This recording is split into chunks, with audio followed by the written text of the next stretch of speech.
ମାଳାରେ ଶୀଘ୍ର ଆଗମନ କରିବାକୁ ଯାଉଥିବା ପ୍ରଭୁ ଯୀଶୁଖ୍ରୀଷ୍ଟଙ୍କ ପବିତ୍ର ଓ ବହୁମୂଲ୍ୟ ନାମରେ ନିର୍ମଳ ଖରା ୟୁଟ୍ୟୁବ୍ ଚ୍ୟାନେଲରେ ଆପଣ ସମସ୍ତଙ୍କୁ ସ୍ୱାଗତ କରେ। ପ୍ରତିଦିନ ପ୍ରତି ପ୍ରଭାତ ନିର୍ମଳ ଖରା ୟୁଟ୍ୟୁବ୍ ଚ୍ୟାନେଲ ମାଧ୍ୟମରେ ନୂଆ ନୂଆ ପ୍ରସଙ୍ଗରେ ପ୍ରଭୁଙ୍କର ବାକ୍ୟ ଶୁଣିବାର ଅପୂର୍ବ ସୁଯୋଗ ପାଉଛୁ। ପରମେଶ୍ୱର ପ୍ରତି ପ୍ରଭାତରେ ତାଙ୍କର ବାକ୍ୟ ଦ୍ୱାରା ସେ ଆମମାନଙ୍କ ସହିତ କଥାବାର୍ତ୍ତା ହେଉଛନ୍ତି। ସେଥିପାଇଁ ସ୍ୱର୍ଗର ପରମେଶ୍ୱରଙ୍କୁ ହୃଦୟ ସହିତ ଧନ୍ୟବାଦ ଦିଏ।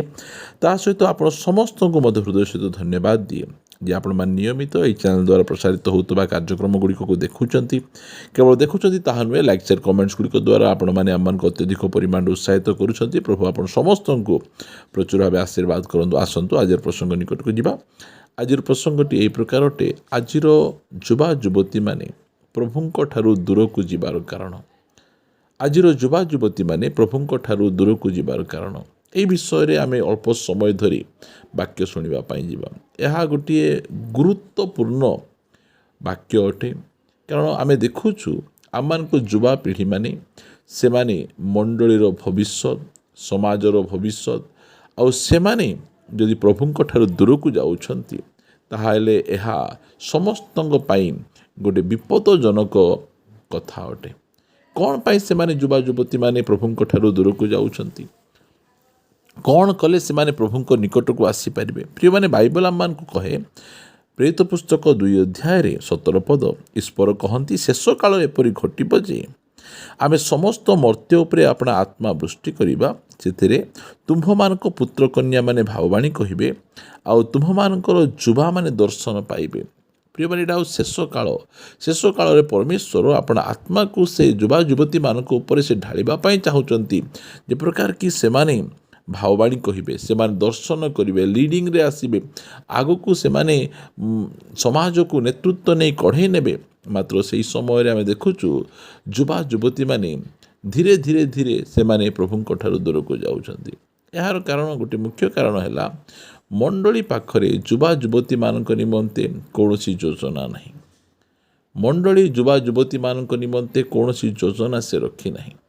ସବୁ ସମୟରେ ଯୁବା ଯୁବତୀମାନଙ୍କୁ ଅବହେଳା କରିବା, ତାଙ୍କୁ ତୁଚ୍ଛ କରିବା, ଏହି ପ୍ରକାର ପରିସ୍ଥିତି ମଧ୍ୟରେ ମଣ୍ଡଳୀ ରହିଛି। ମଣ୍ଡଳୀର ଉଦ୍ଦୀପନା ସଭା ହେଉଛି, ମାତ୍ର ଅନେକ ମଣ୍ଡଳୀ ଗୁଡ଼ିକରେ ଯୁବ ଶିବିର ଗୁଡ଼ିକ ହେଉନାହିଁ, ସଣ୍ଡେ ସ୍କୁଲ ଗୁଡ଼ିକ ହେଉନାହିଁ। ମଣ୍ଡଳୀ ପାଖରେ ଯୁବା ଯୁବତୀମାନଙ୍କ ନିମନ୍ତେ କୌଣସି ପ୍ରକାର ଯୋଜନା ନାହିଁ, ଯାହାଦ୍ୱାରା କି ଆଜି ଯୁବା ଯୁବତୀମାନେ ମଣ୍ଡଳୀରେ ବସୁଛନ୍ତି, ବୋର୍ ହେଉଛନ୍ତି। ମଣ୍ଡଳୀରେ ବସୁଛନ୍ତି, ସେମାନେ କୌଣସି ପ୍ରକାର ପୁଲପିଟ୍ରୁ ନିଜ ନିମନ୍ତେ କୌଣସି ଆତ୍ମିକ ସନ୍ଦେଶ ପାଇପାରୁନାହାନ୍ତି। ପ୍ରତ୍ୟେକ ସ୍ଥାନରେ ଯୁବା ଯୁବତୀମାନଙ୍କୁ ତୁଚ୍ଛ କରିବା, ସେମାନଙ୍କୁ ଗାଳି କରିବା, ସେମାନଙ୍କୁ ଅନୁଯୋଗ କରିବା, ମାତ୍ର ସେମାନଙ୍କୁ ଉତ୍ସାହିତ କରିବା, ସେମାନଙ୍କୁ ପ୍ରେମ କରିବା, ସେମାନଙ୍କ ସହିତ କଥାବାର୍ତ୍ତା ହେବା, ଏ ପ୍ରକାର ବିଷୟ ଗୁଡ଼ିକ ଆମେ ଦେଖିପାରୁନାହୁଁ। ପ୍ରତ୍ୟେକ ସ୍ଥାନରେ ଯେକୌଣସି ୟୁଥ୍ ମିଟିଂକୁ ମଧ୍ୟ ଯଦି କୌଣସି ଯୁବା ଯୁବତୀମାନେ ଯାଆନ୍ତି, ସେହି ସ୍ଥାନରେ ସେମାନଙ୍କୁ ଅନୁଯୋଗ କରିବା, ସେମାନଙ୍କ ହେୟାରଷ୍ଟାଇଲକୁ ନେଇ, ସେମାନଙ୍କ ପିନ୍ଧାଅଡ଼ାକୁ ନେଇ, ଏହିସବୁ ବିଷୟରେ ହିଁ ସେମାନଙ୍କୁ ବିରକ୍ତ କରାଉଛନ୍ତି। ସେଥିପାଇଁ ଅନେକ ଯୁବା ଯୁବତୀମାନେ ସେମାନେ ଯୁବ ଶିବିର, ୟୁଥ୍ ମିଟିଂ ଗୁଡ଼ିକକୁ ମଧ୍ୟ ଯିବା ପାଇଁ ସେମାନେ ଆଗ୍ରହ ପ୍ରକାଶ କରୁନାହାନ୍ତି। ଆମମାନଙ୍କ ଯୁବା ଯୁବତୀମାନଙ୍କୁ ନିରୁତ୍ସାହିତ କରିବା କଥା ନୁହେଁ, ସେମାନଙ୍କୁ ଉତ୍ସାହିତ କରିବା କଥା। ସେମାନେ ଯେ ପ୍ରକାର କି ପ୍ରଭୁଙ୍କ ପାଖକୁ ଆସନ୍ତୁ, ପ୍ରଥମେ ପ୍ରଭୁଙ୍କ ପାଖକୁ ଆସିଲା ପରେ ତାପରେ ଆମେ ସଂଶୋଧନ କଲେ ହେବ। ସେମାନେ ଘର ଭିତରେ ନ ଆସୁଣୁ, ପ୍ରଭୁଙ୍କ ପାଖକୁ ନ ଆସୁଣୁ, ଯଦି ଆମେ ସେମାନଙ୍କୁ ସଂଶୋଧନ କରିବା ତାହେଲେ ସେମାନେ କି ପ୍ରକାର ଭାବରେ ପ୍ରଭୁଙ୍କ ପାଖକୁ ଆସିପାରିବେ? ସେଥିପାଇଁ ସେମାନଙ୍କୁ ଚର୍ଚ୍ଚ ବୋର୍ ଲାଗୁଛି, ୟୁଥ୍ ମିଟିଂ ଗୁଡ଼ିକ ବୋର୍ ଲାଗୁଛି। ପ୍ରିୟମାନେ, ଆଉ ଦ୍ୱିତୀୟ ବିଷୟରେ ମୁଁ ଆପଣମାନଙ୍କୁ କହିବା ପାଇଁ ଚାହେଁ ଯେ ପରିବାରର ବିଫଳତା। ଆଜି ପରିବାର ଏହି ପ୍ରକାର ହେଇଛି ଯେ ନିଜର ପୁଅ ଝିଅମାନଙ୍କୁ ପ୍ରଭୁଙ୍କ ବାଟରେ ଚାଲିବା ପାଇଁ ପ୍ରୋତ୍ସାହିତ ନ କରି ଆଜିର ପରିବାର ଗୁଡ଼ିକ ସେମାନଙ୍କୁ କ୍ୟାରିୟର ତିଆରି କରିବା। ତୁ ପାଠ ନ ପଢ଼ିଲେ କି ପ୍ରକାର ଭାବରେ ତୁ ଚାକିରି କରିବୁ, ପାଠ ନ ପଢ଼ିଲେ କି ପ୍ରକାର ଭାବରେ ତୁ ବିଜନେସ୍ କରିବୁ, କି ପ୍ରକାର ଭାବରେ ତୁ ଚଳିବୁ, କେଉଁଠୁ ଖାଇବୁ, କେଉଁଠୁ ପିଇବୁ, ଏହି ପ୍ରକାର ଭାବରେ କହି ଆଜିର ପରିବାର ଗୁଡ଼ିକ ମଧ୍ୟ ଯୁବା ଯୁବତୀମାନଙ୍କୁ ଏହି ପ୍ରକାର ଭାବରେ ସେମାନଙ୍କ ଷ୍ଟଡି, ସେମାନଙ୍କ କ୍ୟାରିୟର, ଏହିସବୁ ବିଷୟରେ ସେମାନଙ୍କୁ ବହୁତ ପରିମାଣରେ ବ୍ୟତିବ୍ୟସ୍ତ ରଖୁଛନ୍ତି। ପ୍ରାର୍ଥନା ମିଟିଂ ଗୁଡ଼ିକକୁ ବନ୍ଦ କର, ଆଉ ତୁମେ କେବଳ ପାଠପଢ଼ା ନିହାତି ଆବଶ୍ୟକ ରହିଅଛି, ମାତ୍ର ପାଠପଢ଼ା ନାଁରେ ସେମାନେ ପାଠକୁ ବହୁତ ଇମ୍ପୋର୍ଟାଣ୍ଟ ଦିଆଯାଉଛି ଆଉ ପ୍ରଭୁଙ୍କୁ ବାକ୍ୟକୁ କମ୍ ଇଣ୍ଟରେଷ୍ଟ ଦିଆଯାଉଛି। ସବୁ ସମୟରେ ଗଣିତ କଲୁ, ସାହିତ୍ୟ କଲୁ, ଟ୍ୟୁସନ୍ ଯାଇଥିଲୁ, ଏମିତି କଲୁ, ସେମିତି କଲୁ, ହୋମୱାର୍କ କଲୁ, ମାତ୍ର କେଉଁ ସମୟରେ ମଧ୍ୟ ବାଇବଲ ପଢ଼ିଲ, ପ୍ରାର୍ଥନା କଲ, ଏହି ପ୍ରକାର ବିଷୟଗୁଡ଼ିକ ସେମାନଙ୍କୁ କୁହାଯାଉ ନାହିଁ। ପ୍ରିୟମାନେ, ବାଇବଲ ଆମମାନଙ୍କୁ ଅତି ସ୍ପଷ୍ଟ ଭାବରେ କହେ, ଦ୍ୱିତୀୟ ବିବରଣୀ ପୁସ୍ତକ 6 ଅଧ୍ୟାୟରେ ବାଇବଲ ଆମମାନଙ୍କୁ କହେ 7 ପଦ, ଆଉ ତୁମ୍ଭେ ଆପଣା ସନ୍ତାନ ଗଣକୁ ଯତ୍ନପୂର୍ବକ ତାହା ଶିଖେଇବ, ଓ ତୁମ୍ଭେ ଆପଣା ଗୃହରେ ବସିବା ବେଳେ, ଓ ତୁମ ପଥରେ ଚାଲିଲା ବେଳେ, ଓ ତୁମେ ଶୟନ କରିବା ବେଳେ, ଓ ତୁମେ ଉଠିବା ବେଳେ ସେମାନଙ୍କ ସଙ୍ଗେ ସେ ବିଷୟରେ କଥାବାର୍ତ୍ତା କରିବ। ଏହା ବାଇବଲର ଆଜ୍ଞା ଗୁଡ଼ିକ ପିତାମାତାଙ୍କ ନିମନ୍ତେ ରହିଅଛି। ପରମେଶ୍ୱରଙ୍କ ବାକ୍ୟ ବିଷୟରେ ସେମାନଙ୍କ ସହିତ ଯତ୍ନପୂର୍ବକ କଥାବାର୍ତ୍ତା ହେବାର ଆବଶ୍ୟକ ରହିଅଛି। ମାତ୍ର ଆଜିକାଲିର ପ୍ୟାରେଣ୍ଟସ୍ମାନଙ୍କ ପାଖରେ ପୁଅ ଝିଅମାନଙ୍କୁ ପ୍ରଭୁଙ୍କ ବିଷୟରେ କଥା ହେବା ପାଇଁ ସମୟ ନୁହେଁ। କେବଳ ପଇସା ପତ୍ର କମାଇବାରେ ମା' ବାପା ଲାଗି ପଡ଼ିଛନ୍ତି। ଆଉ ପୁଅ ଝିଅମାନଙ୍କର କ୍ୟାରିୟର ତିଆରି କରିବା ପାଇଁ ସେମାନଙ୍କୁ ବିଭିନ୍ନ ପ୍ରକାର କୋଚିଂ କ୍ଲାସ୍, ଷ୍ଟଡି, ଏସବୁ ଗୁଡ଼ିକରେ ହିଁ ସେମାନଙ୍କୁ ଭର୍ତ୍ତି କରିକି ରଖାଯାଉଛି, ଯାହାଦ୍ୱାରା କି ଆଜିର ଯୁବତୀମାନେ ସେମାନେ ପ୍ରଭୁଙ୍କ ଠାରୁ ସେମାନେ ଧୀରେ ଦୂରବର୍ତ୍ତୀ ହୋଇଯାଉଛନ୍ତି। ସେମାନଙ୍କ ପରିତ୍ରାଣ ନିମନ୍ତେ ନା ପ୍ରାର୍ଥନା କରାଯାଉଛି, ନା ପରିତ୍ରାଣ ନିମନ୍ତେ କୌଣସି ପ୍ରକାର ପରାମର୍ଶ ଦିଆଯାଉଛି।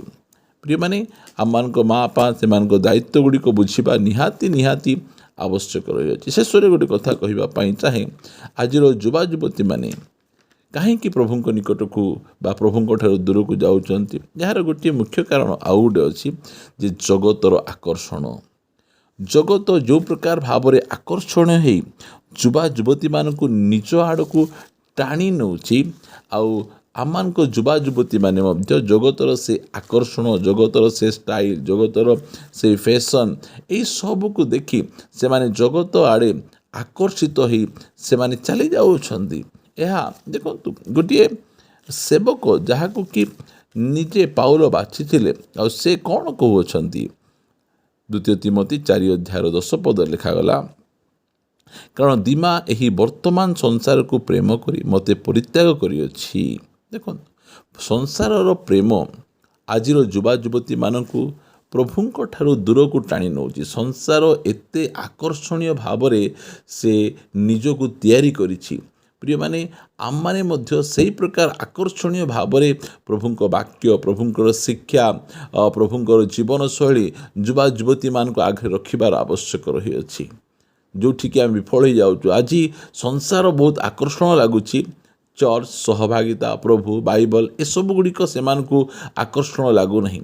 ପ୍ରାର୍ଥନା କରିବା, ସଂସାରର ଆକର୍ଷଣରୁ ଆମମାନଙ୍କର ଯୁବତୀମାନେ ଯେ ପ୍ରକାର କି ବଞ୍ଚିତ ହୋଇ ପ୍ରଭୁଙ୍କ ଆଡ଼କୁ ସେମାନେ ଆକର୍ଷିତ ହୋଇ ଆସିପାରିବେ। ଜଗତର ଆକର୍ଷଣ ଆଜି ଅନେକ ଜଣକୁ ପ୍ରଭୁଙ୍କ ଠାରୁ ଦୂରକୁ ନେଇଯାଉଅଛି। ଆସନ୍ତୁ ଆମେ ପ୍ରାର୍ଥନା କରିବା ପାଇଁ ଯିବା, ଯେ ପ୍ରକାର କି ଆମମାନଙ୍କର ଯୁବତୀମାନେ ସେମାନେ ପ୍ରଭୁଙ୍କ ଠାରୁ ଆଉ ଦୂରକୁ ନ ଯାଇ ପ୍ରଭୁଙ୍କର ନିକଟବର୍ତ୍ତୀ ସେମାନେ ହୋଇପାରିବେ। କାରଣ ଅପବୟ ପୁତ୍ର ମଧ୍ୟ ସେ ଜଗତର ଆକର୍ଷଣରେ ଯାଇ ଜଗତକୁ ଉପଭୋଗ କରିବା ପାଇଁ ବହୁତ ଚେଷ୍ଟା କରି ଜଗତରେ ଯାଇ ସର୍ବହରା ହୋଇ ଶେଷରେ ବାପାଙ୍କ ନିକଟକୁ ସେ ଫେରି ଆସୁଅଛନ୍ତି। ପ୍ରିୟମାନେ, ଜଗତର ଆକର୍ଷଣ 2 ଦିନିଆ ଅଟେ। ପ୍ରଥମେ ଭଲ ଲାଗିବ, ତାପରେ ଏହି ପ୍ରକାର ଭାବରେ ସେ ତିକ୍ତତା। ସେଥି ନିମନ୍ତେ ପ୍ରାର୍ଥନା କରିବା ଆମମାନଙ୍କ ଯୁବତୀମାନେ ଯେ ପ୍ରକାର ପ୍ରଭୁ ମୁହାଁ ହେବେ। ସ୍ୱର୍ଗୀୟ ପିତା, ମୁଁ ତୁମକୁ ଧନ୍ୟବାଦ ଦିଏ।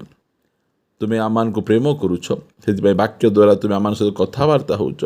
ଆମମାନଙ୍କ ଯୁବତୀମାନେ କି ପ୍ରକାର ଭାବରେ ପ୍ରଭୁଙ୍କ ଠାରେ ଲାଗି ରହିପାରିବେ, ଏଥି ନିମନ୍ତେ ତୁମେ ଆମମାନଙ୍କ ସହିତ କଥାବାର୍ତ୍ତା ହେଇଛ। ତୁମକୁ ଧନ୍ୟବାଦ ଦେଉଛି, ପ୍ରଶଂସା କରୁଛି, ଗୌରବ କରୁଛି। ଆମ ଯୁବତୀମାନଙ୍କର ପରିତ୍ରାଣ ଦିଅ, ଉଦ୍ଧାର ଦିଅ, ପାପ କ୍ଷମା ଦିଅ, ଦର୍ଶନ ପ୍ରଭୁ ତୁମେ ସେମାନଙ୍କୁ ଭାବବାଣୀ ତୁମେ ଦିଅ। ପ୍ରଭୁ, ଏହି ଶେଷ ସମୟରେ ତୁମର ଆତ୍ମା ତୁମେ ସେମାନଙ୍କ ଉପରେ ଢାଳି ଦିଅ। ସେମାନେ ଯେ ପ୍ରକାର ଜଗତ ଆଡ଼କୁ ଆକର୍ଷିତ ହୋଇ ନ ଯାଏ, ତୁମ ଆଡ଼କୁ ଆକର୍ଷିତ ହୋଇ ପଳାଇ ଆସିବେ, ଦୟାକରି ତୁମେ ସାହାଯ୍ୟ କର। ସମସ୍ତ ପ୍ରକାର ମୋବାଇଲ ଫୋନର ଏଡିକ୍ସନରୁ, ଜଗତର ସମସ୍ତ ପ୍ରକାର ଆକର୍ଷଣରୁ, ଶାରୀରିକ ସମସ୍ତ ପ୍ରକାର ଅଭିଳାଷରୁ ତୁମେ ସେମାନଙ୍କୁ ଉଦ୍ଧାର କର, ରକ୍ଷା କର। ଆଉ ସେମାନେ ଯେ ପ୍ରକାର ପରିତ୍ରାଣ ପ୍ରାପ୍ତ ହୋଇ ଆସନ୍ତା ସମୟର ନେତା ଭାବେ ନିଜକୁ ଗଢ଼ି ତୋଳି ପାରିବେ, ଅନୁଗ୍ରହ କର। ପ୍ରାର୍ଥନା ଶୁଣିଛ, ଧନ୍ୟବାଦ। ପ୍ରାର୍ଥନା ପ୍ରିୟ ପ୍ରଭୁ ଯୀଶୁଙ୍କ ନାମରେ ମାଗୁଅଛୁ, ଆମିନ୍। ପ୍ରେଜ୍ ଦ ଲର୍ଡ। ପ୍ରଭୁ ଆମ ସମସ୍ତଙ୍କୁ ପ୍ରଚୁର ଭାବେ ଆଶୀର୍ବାଦ କରନ୍ତୁ। ପ୍ରଭୁ ଦୟା ଅନୁଗ୍ରହ କଲେ ଆସନ୍ତା ଅଧ୍ୟାୟରେ ଆଉ ନୂଆ ପ୍ରସଙ୍ଗରେ ପରସ୍ପର ସହିତ ସାକ୍ଷାତ କରିବା ରହିବା। ନମସ୍କାର। Praise the Lord. God bless you.